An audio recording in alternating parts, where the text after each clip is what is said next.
good one? Yeah, decent. Hey guys, welcome back to the channel.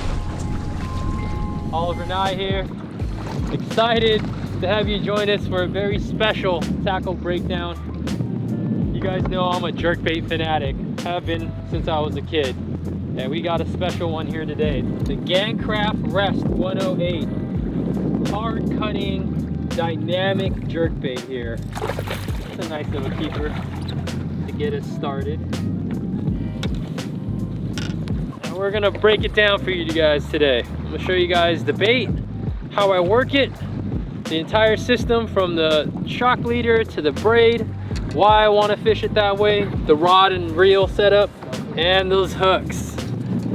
So stay tuned, I'm gonna walk you guys through how I'm working this bait, catching fish on it today. We'll stress on all the subtle things that really matter at the end of the day so you can land more bass. Subscribe to the channel if you guys haven't already. Appreciate you guys. Here we go.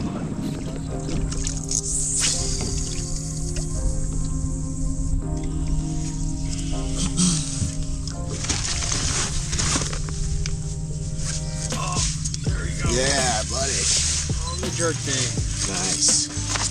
Oh, nice. He smoked that Gancraft Rest 108. That's such a cool jerkbait. A little bit smaller profile than the standard jerkbaits most guys throw these days. It's got a little bit longer lip too, but it really gives this bait a really erratic action. And those BKK trebles, man. Stick them. Look at that. Rainbow trout is an underrated color. Could look like a little perch, or even some of these really light colored gobies out here. Huh? Huh? That's how you want them, boys and girls. At least 2 hooks in their face when you got 3 of them. Nice fish. We are out here chasing big smallmouth dreams with my man John. How you living, John? Couldn't be better. St. Lawrence River, beautiful water. Good friends, good times. You guys have seen me catch a couple of good fish on this thing. Let's talk about the system. So obviously we start with the Gancraft Rest. This is a 108, 108 millimeters. It's got a unique bill here that gives it that really sharp, erratic cutting action. You can make a long cast with this bait, hit it, and you have to throw a little bit of slack in it to allow that bait to really turn sharply and travel horizontally, left and right. You can get that bait to dance over an area, over a boulder, over a fish, and really stall it out in that strike zone and trigger those bites. The line, the rod, and the reel are all part of a system to help me accomplish that more efficiently. So I started fishing my jerkbaits on a spinning rod years ago. I've actually got a green room video from a few years ago that I'll leave a link up here in the corner and in the description below that you guys can watch. It's a really detailed breakdown of why I love throwing this size jerkbait on a spinning outfit. Just much easier to cast, easier to control. It's really efficient for getting a nice cadence and rhythm going. I got into a good groove today with this jerkbait, and the ease of use with this spinning combo had a big part in that. So you can see here I'm fishing a short length of fluorocarbon leader. This is Defiant shock leader. I think it's 15.8 pound, but I hate winding the connection knots through the tip. So even in this gin clear water, I'm not afraid to fish a short leader. That high quality fluorocarbon leader material is virtually invisible underwater. I'm not worried about them seeing the line and shying away from the bait. And to that fluorocarbon, we've got 22-pound Defiant smooth casting braid. It's an 8 carrier braid. It's very thin diameter, but not too light. That's still a pretty good sized bait.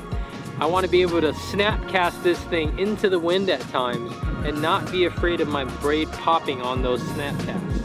One of the reasons why I love fishing the braid to leader combo on jerkbaits especially is because of how responsive I can get that bait to be. No stretch on that braid, very little stretch on that shock leader. Allows me to manipulate that bait with high efficiency. Back in the day, man, I used to have to sweep the crap out of these baits with monofilament and even fluorocarbon, and that would wear me out. I can feel those bites on the paws. It feels just like a worm bite when you go rip, rip, rip, paws, tick, and I can feel those ticks because of the braid. And at the end of some of these super long casts, I can still just lean into them and get those hooks to penetrate.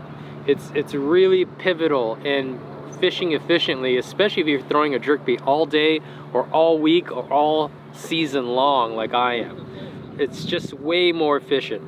We've got that braid spooled on a 13 fishing Kalon. This is the 3.0 size. The 3.0 is an equivalent to 3000 sizes in other spinning reels. I like that bigger spool. It's got a nice 6.2 to 1 gear ratio. Helps that line come off that spool with less friction very easily, and it picks up line fairly quickly as well. And I'm working this bait with the rod. All I'm using the reel for is to pick up the slack. I've got this Kalon mounted to a Douglas LRS S6103 XF. So that's a 6'10" extra fast taper rod. It's rated for 6 to 12 pound line, and it's got a fairly short handle. And that's important because when I'm working this bait, you're gonna see that I'm incorporating a lot of wrist motions. Fire a long cast along this break here, and I'm going to pop the bait with my wrist. I'm not really using my arm or my whole upper torso. All it takes is some snaps at the wrist.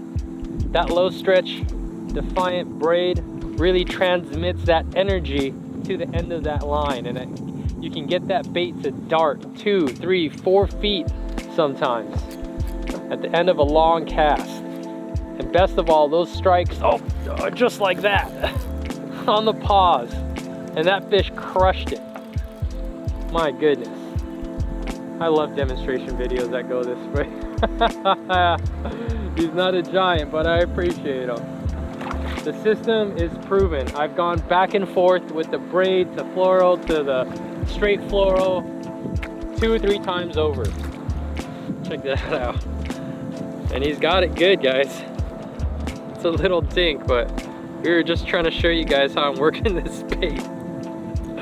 Gotta love it.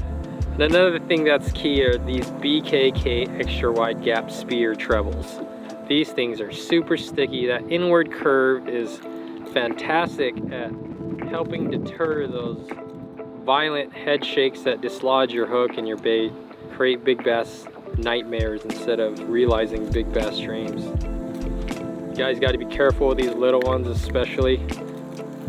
I've got a paralyzing hold here. You squeeze them right behind the pectoral fins, it kind of freezes them up. Those little ones will hit you with the head shake and get those super sharp hooks right in your hands. But you guys saw proof is in the pudding here. Let's make another cast just for demonstration purposes. And the beautiful thing about jerkbaits is that you can fish them in the dead cold of early spring going into the winter, or what I did as a kid, fishing them in the heat of the summer. All you have to really do is adjust your cadence and your speed and your retrieve and your presentation. The warmer the water gets, the faster my cadence. The less it seems to matter that I pause that bait.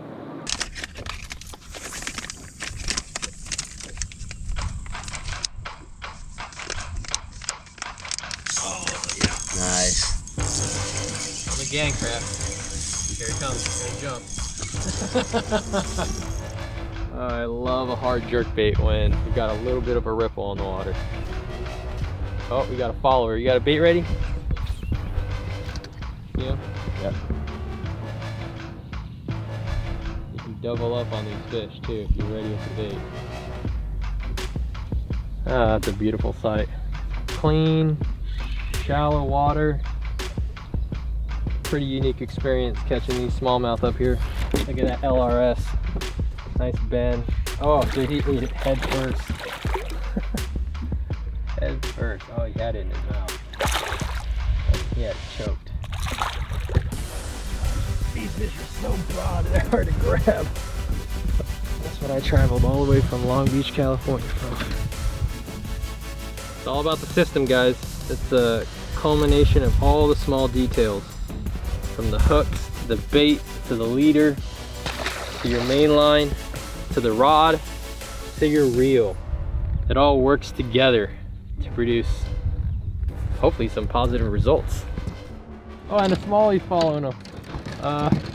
That's a little unexpected. Get him. That's hurt.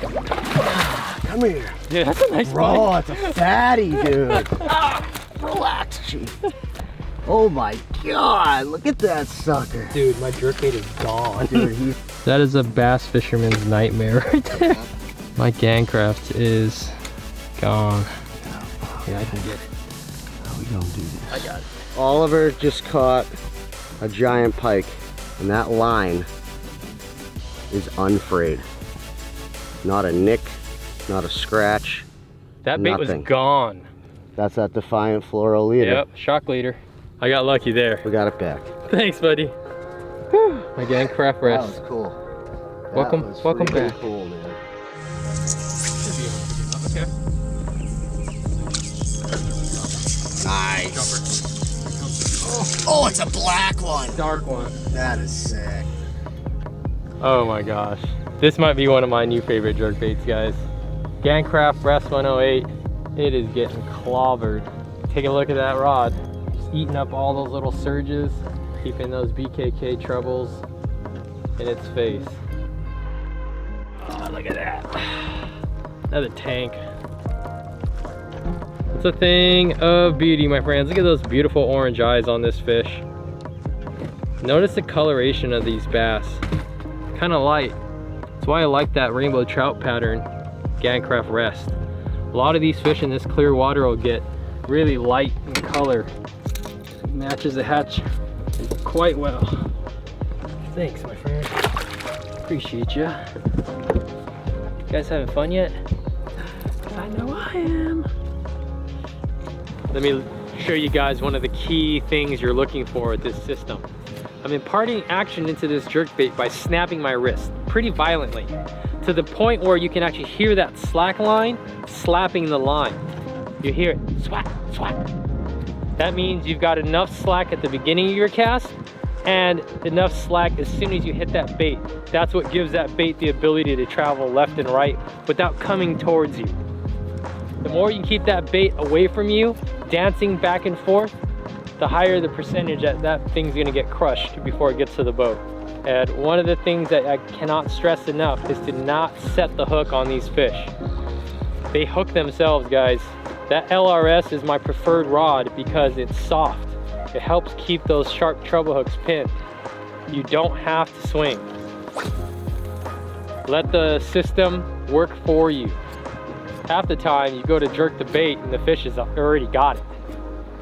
There's no need for anything extra. And it's key to actually hit it with slack and immediately give it slack, because that slack line allows these fish to eat this bait as it travels left and right. Man, these things won't even let me go through a demonstration cast. The slack is the key in getting these baits to travel left and right. So you start the retrieve with slack, and you end the retrieve with slack. And these fish just can't stand it. There's another one. Look at that, all 3 trebles in them. On the pause. Snap, snap, pause. Play with that cadence, guys. There's no such thing as a perfect cadence, go-to cadence. Appreciate you. All right, let me try and show you guys one more time. If you guys get in close here, you can probably hear the line slapping. You can even hear the drag slipping a little bit. That's key as well. When you get a real one to eat this jerkbait and it coincides with a snap, you don't want a locked drag. You want that drag to slip a little bit to ensure a solid hook set. 22-pound main line, 15.8-pound fluorocarbon leader. You want about 4 to 5 pounds of drag. My gosh, this spot is loaded with dinks. Oh, the Gancraft catches them all. I hope you guys enjoyed this tackle breakdown. Subscribe to the channel. Check out the links in the description below. It's got all of these products listed. Every time you guys make a purchase through those links, it helps us grow the channel and do more of these fun tackle breakdowns for you guys. We're gonna continue to give you guys insight on how we're out here chasing big bass streams on public water across the country. I'm Oliver Nye. Appreciate you guys tuning in.